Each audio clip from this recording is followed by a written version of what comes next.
Our 1-year plan to personal and professional growth. Session 21 is chapter 5 from Intentional Living. Put other people first.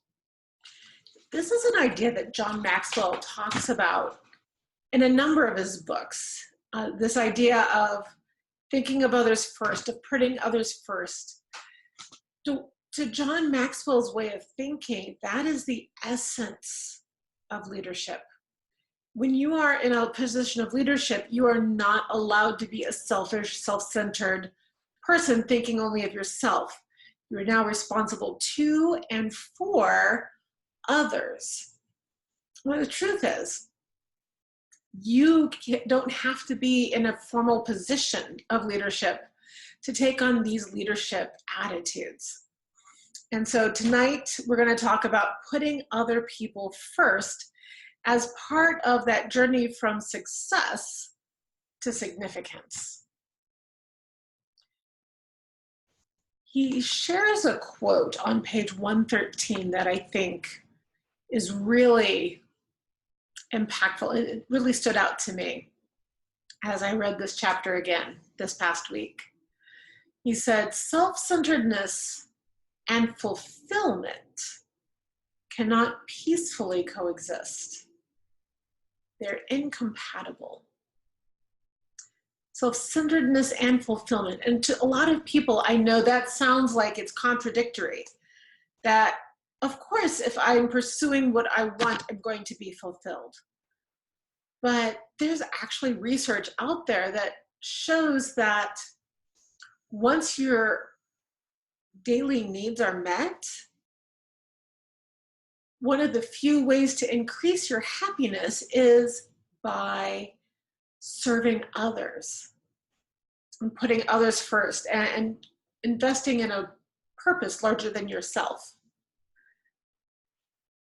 And so John is sharing this truth with us, that self-centeredness and fulfillment, they don't go together. And in order to help us, those of us reading his book, he has shared a number of points on how to begin thinking of others first. The first step is to develop a greater appreciation for other people. This is an important step. If you don't appreciate other people, you're never going to put other people first.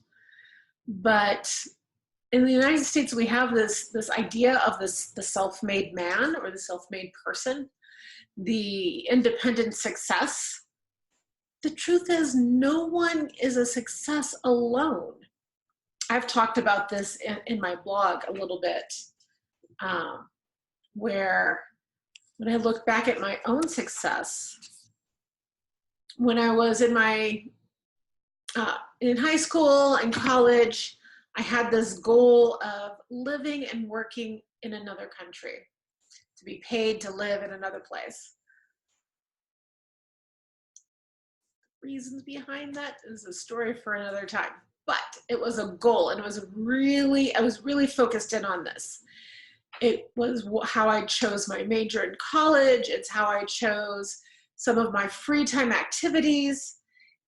It really informed a lot of my decisions. And when I was 29, I accomplished this goal. I was offered a job to teach overseas, which I accepted. But the truth is, as hard as I worked on that goal, there were other people who were supporting me in that goal. Number one, my parents. They supported my education. They encouraged me in the pursuit of this goal. Number two, friends and family around me helped me develop the skills, develop the language skills in particular that I was developing. My mother helped me develop teaching skills. The instructors and professors at my university really invested in me. So yes, there was a large amount of effort that I had to put in, but my effort alone was not enough. I needed the support of others around me. In order to develop this greater appreciation for people, John Maxwell talks about making a gratitude list, making a list of the people in your life who have supported you and encouraged you, and making a note of what ways they have helped you. That's going to be part of our application challenge tonight.